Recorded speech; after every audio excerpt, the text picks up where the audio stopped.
My name is Janie. I'm a junior. My student number is 8. The title of the speech is How We Can Eat Our Landscapes. The speaker of the speech is Pam Wurhurst. The will to live life differently can start in some of the most unusual places. This is where I come from, Todmorden. It's a market town in the north of England. 50,000 people between Leeds and Manchester. Fairly normal market town. It used to look like this, and now it's more like this, with fruit and veg and herbs sprouting up all over the place. We call it propaganda gardening. Laughter. Corner Row Railway, station car park, front of a health center, people's front gardens, and even in front of the police station. Laughter. We've got edible cannon tow paths, and we've got sprouting cemeteries. The soil is extremely good. Laughter. We've even invented a new form of tourism. It's called vegetable tourism. And believe it or not, people come from all over the world to poke around in our raised beds, and even when there's not much growing. Laughter. But it starts a conversation. Laughter. And you know, we're not doing it because we're bored. Laughter. We're doing it because we want to start a revolution. We tried to answer this simple question. Can you find a unifying language that cuts across age and income and culture that will help people themselves find a new way of living, see spaces around them differently, think about the resources they use differently, interact differently? Can we find that language? And then can we replicate those actions? And the answer would appear to be yes. And the language would appear to be food. So, 3.5 years ago, a few of us sat around a kitchen table and we just invented the whole thing. Laughter. Applause. We came up with a really simple game plan that we put to a public meeting. We did not consult. We did not write a report. Enough of all that. Laughter. And we said to that public meeting in Todmorden, look, let's imagine that our town is focused around 3 plates. A community plate, the way we live our everyday lives. A learning plate, what we teach our kids in school and what new skills we share amongst ourselves. And business, what we do with the pound in our pocket and which businesses we choose to support. Now let's imagine those plates agitated with community actions around food. If we start one of those community plates spinning, that's really great. That really starts to empower people. But if we can then spin that community plate with a learning plate and then spin it with a business plate, we've got a real show there. We've got some action theater. We're starting to build resilience ourselves. We're starting to reinvent community ourselves, and we've done it all without a flippant strategy document. Applause. And here's the thing as well. We've not asked anybody's permission to do this. We're just doing it. Laughter. And we are certainly not waiting for that check to drop through the letterbox before we start.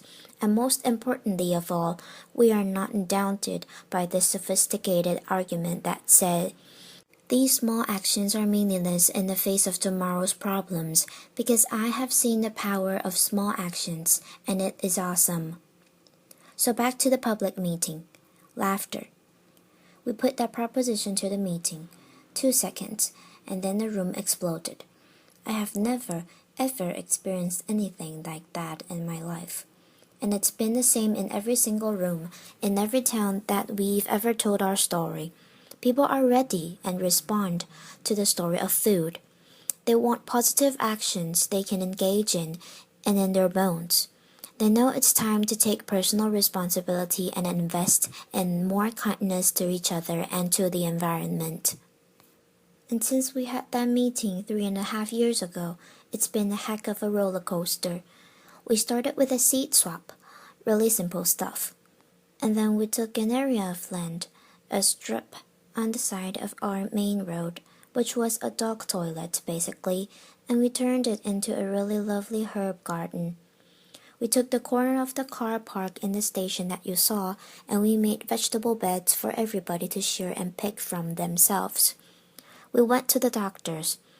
We've just had a £6 million health centre built in Todmorden, and for some reason that I cannot comprehend, it has been surrounded by prickly plants. Laughter. So we went to the doctors, said, "Would you mind us taking them up?" They said, "Absolutely fine, provided you get planning permission and you do it in Latin and you do it in triplicate." So we did. Laughter. And now there are fruit trees and bushes and herbs and vegetables around that doctor's surgery. And there's been lots of other examples, like the corn that was in front of the police station, and the old people's home that we've planted it with food that they can pick and grow. But it isn't just about growing, because we are all part of this jigsaw. It's about taking those artistic people in your community and doing some fabulous designs in those raised beds to explain to people what's growing there, because there are so many people that don't really recognize a vegetable unless it's in a bit of plastic with a bit of an instruction packet on the top. Laughter. So we have some people who designed these things. If it looks like this, please don't pick it. But if it looks like this, help yourself. This is about sharing and investing in kindness. And for those people that don't want to do either of those things, maybe they can cook. So we pick them seasonally and then we go on the street, or in the pub, or in the church, or wherever people are living their lives. This is about us going to the people and saying, we are all part of the local food jigsaw. We are all part of a solution. And then, because we know we've got vegetable tourists and we love them to bits and they're absolutely fantastic, we thought, what could we do to give them an even better experience? So we invented, without asking of course, the incredible edible green route.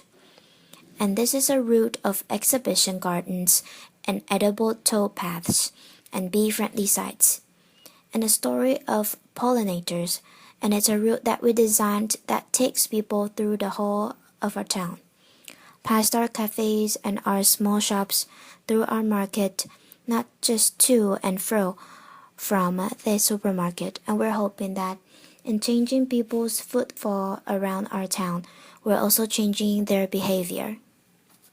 And then there's the second plate, the learning plate. Well, we're in partnership with the high school. We've created a company. We are designing and building an aquaponics unit in some land that was spare at the back of the high school, like you do. And now we're going to be growing fish and vegetables in an orchid with bees. And the kids are helping us build that. And the kids are on the board. And because the community was really keen on working with the high school is now teaching agriculture. And because it's teaching agriculture, we start to think, how could we then get those kids that never had a qualification before in their lives, but are really excited about growing? How can we give them some more experience? So we got some land that was donated by a local garden center. It was really quite muddy, but in a truly incredible way, totally voluntary-led. We had turned that into a market garden training center, and that is polytunnels and raised beds and all the things you need to get the soil under your finger and think maybe there's a job in this for me in the future. And because we were doing that, some local academics said, you could help design a commercial horticulture course for you. There's not one that we know of. So they're doing that, and we're going to launch it later this year. And it's all an experiment, and it's all voluntary. And then there's the third plate, because if you walk through an edible landscape, if you're learning new skills, and if you start to get interested in what's growing seasonally, you might just want to spend more of your own money in support of local producers, not just veg, but meat and cheese and beer and whatever else it might be. But then, we're just a community group, We're just all volunteers.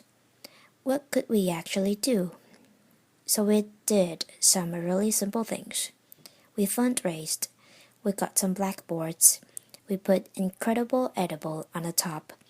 We gave it every market trader that was selling locally. And they scribbled on what they were selling in any one week. Really popular. People congregated around it. Sales were up. And then we had a chat with the farmers and we said, we're really serious about this, but they didn't actually believe us, so we thought, okay, what should we do? I know.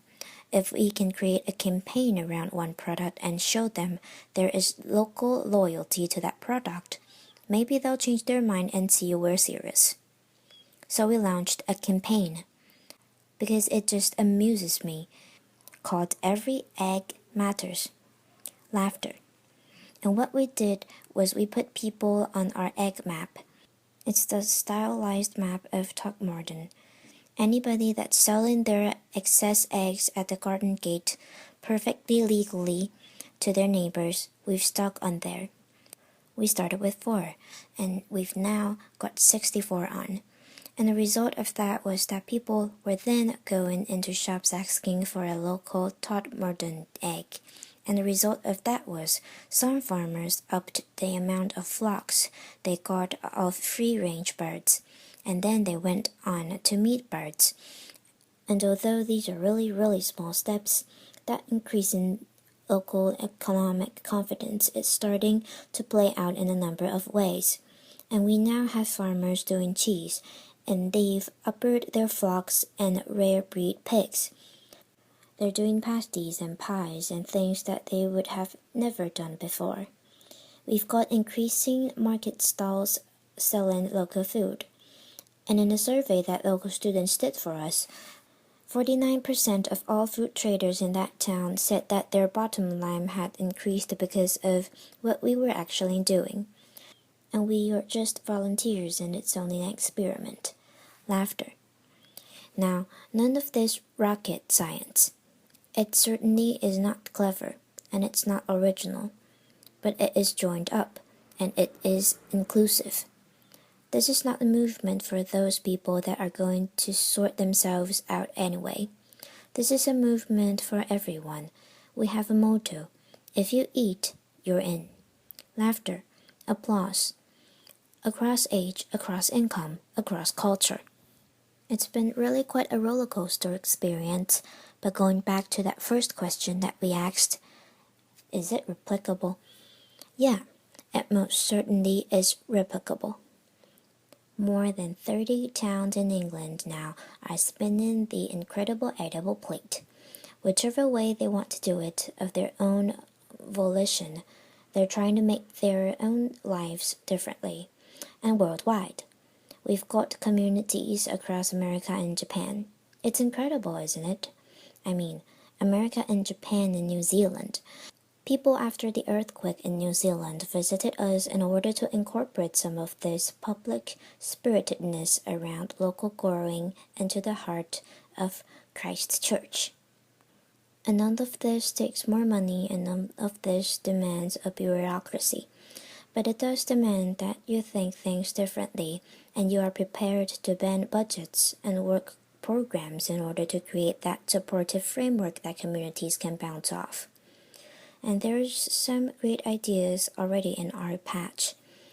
Our local authority had decided to make everywhere incredible edible, and in support of that, have decided to do 2 things. First, they're going to create an asset register of spare land that they've got. Put it in a food bank so that communities can use that wherever they live. And they're going to underpin that with a license. And then they've said to every single one of their workforce, if you can, help those communities grow and help them to maintain their spaces. Certainly, we're seeing actions on the ground from local government. We're seeing this mainstreamed. We are responding creatively at last to what Rio demanded of us. And there's lots more you could do. I mean, just to list a few. 1. Please stop putting pricky plants around public buildings. It's a waste of space. Laughter. 2nd, please Create. Please create edible landscapes so that our children start to walk past their food day in, day out, on our high streets, in our parks, wherever that might be. Inspire local planners to put the food sites at the heart of the town and the city plan, not relegate them to the edges of the settlement that nobody can see. Encourage all our schools to take this seriously. This isn't a second-class exercise. If we want to inspire farmers of tomorrow, then please let us say to every school, create a sense of purpose around the importance to the environment, local food and soils. Put that at the heart of your school culture, and you will create a different generation. There are so many things you can do, but ultimately, this is about something really simple.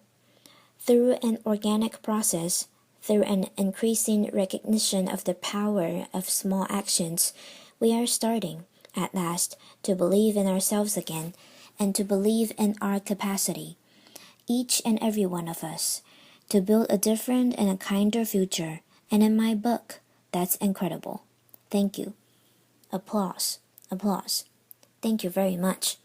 Applause. This is the end of the speech.